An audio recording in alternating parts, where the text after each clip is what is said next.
Bonjour à tous. Aujourd'hui, sur ma chaîne M Entre ciel et terre, je voulais vous faire un petit coucou puis vous dire aussi, vous donner quelques petites informations au niveau de votre alimentation, puis d'avoir une espèce de conscience de ce qui se passe. Donc, je vais vous expliquer un peu le contexte, là, parce que là, ça peut paraître un petit peu vague.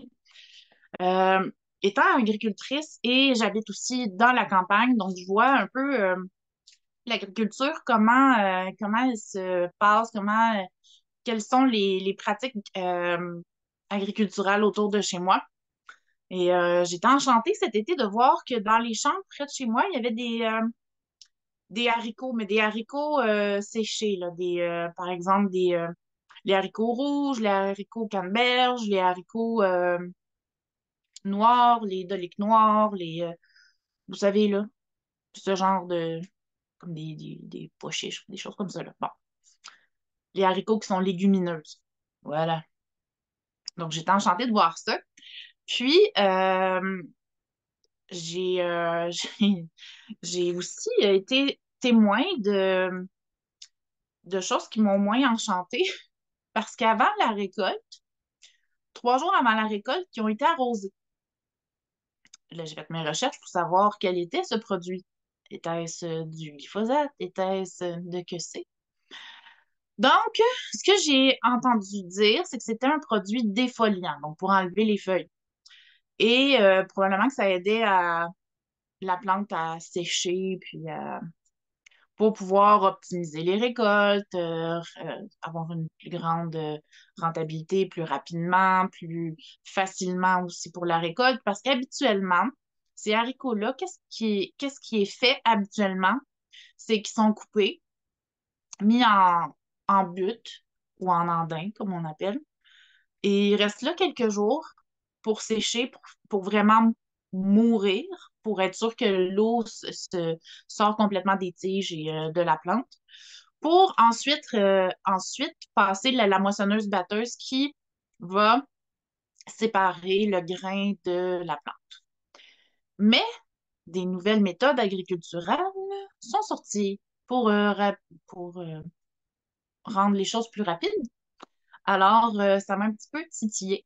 Et je voulais vous conscientiser puis vous apporter l'information aujourd'hui parce que je sais que beaucoup d'entre nous mangent moins ou plus du tout de viande et qui se retournent vers les protéines végétales. C'est merveilleux.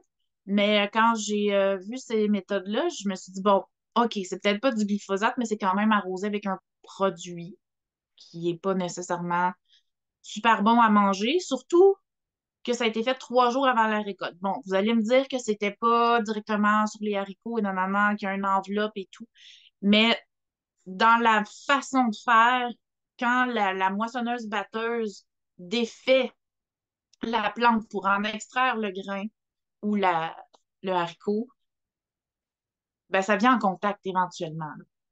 Et c'est là le problème. Puis c'est là où j'ai déchanté un peu et où je me suis posé plein de questions, puis j'ai senti le besoin de venir vous en parler parce que je voulais vous conscientiser de ça. Je ne sais pas si ça se fait dans d'autres pays. Actuellement, moi, je suis au Canada, dans la province du Québec.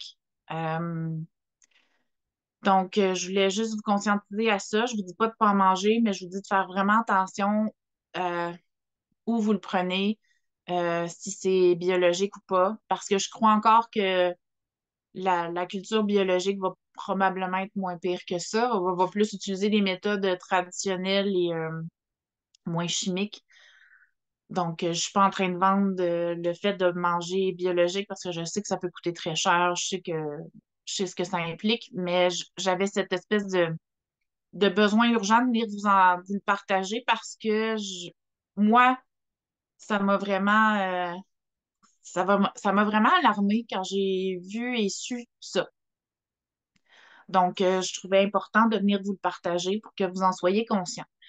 Au Canada, depuis déjà quelques années, le glyphosate est utilisé sur le blé dans les prairies canadiennes, dans d'autres provinces, pour que la récolte se fasse toute au même moment et éviter de de faire un peu comme avec les haricots. Avant, le blé était récolté, était coupé, mis en butte ou en andin, et jusqu'à temps que tout soit séché et mort, et ensuite était passé dans la moissonneuse-batteuse pour en extraire les grains. Et depuis quelques années, le glyphosate est utilisé pour faire mourir la plante, pour que les champs soient tous au même stade de mûrissement et soient finalement, ça optimise leur temps de récolte, ça optimise les procédés, ça raccourcit parce qu'ils n'ont pas besoin de passer 2 fois dans le champ, ils passent juste une fois avec juste la moissonneuse-batteuse sans être obligés de couper, endainer et battre, passer avec la batteuse, moissonneuse-batteuse. Donc, c'est juste une façon de faire plus simple et plus rapidement, mais à quel prix?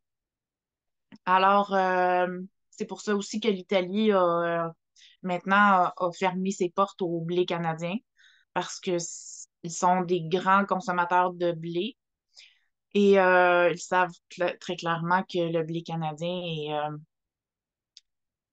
est arrosé.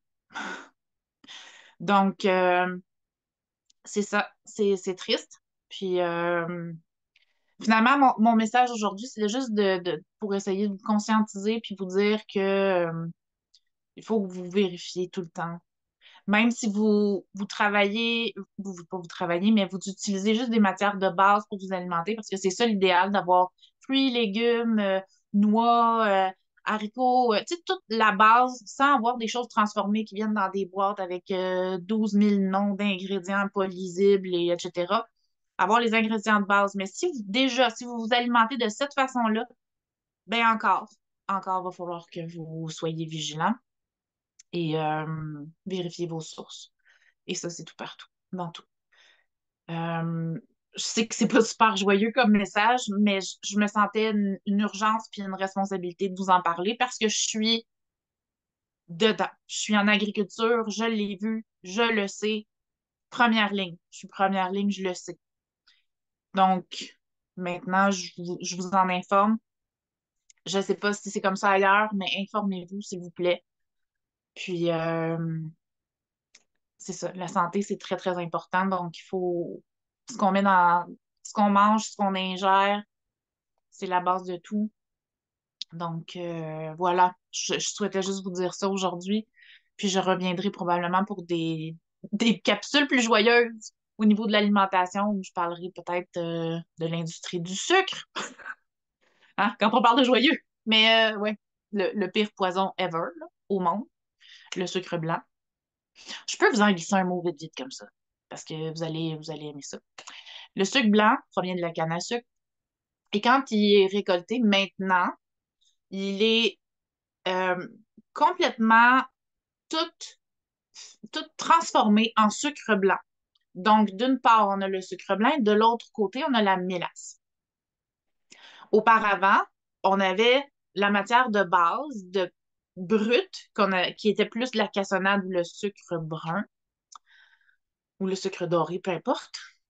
Et ensuite, ben, on extrait le sucre blanc, la mélasse. Maintenant, tout est extrait et fabriqué en sucre blanc et on a la mélasse de l'autre côté. Et quand on fabrique la cassonade, est-ce qu'on prend le sucre blanc et de la mélasse qu'on mélange pour avoir différentes couleurs de cassonade. On peut avoir la dorée, on peut avoir la jusqu'à foncée.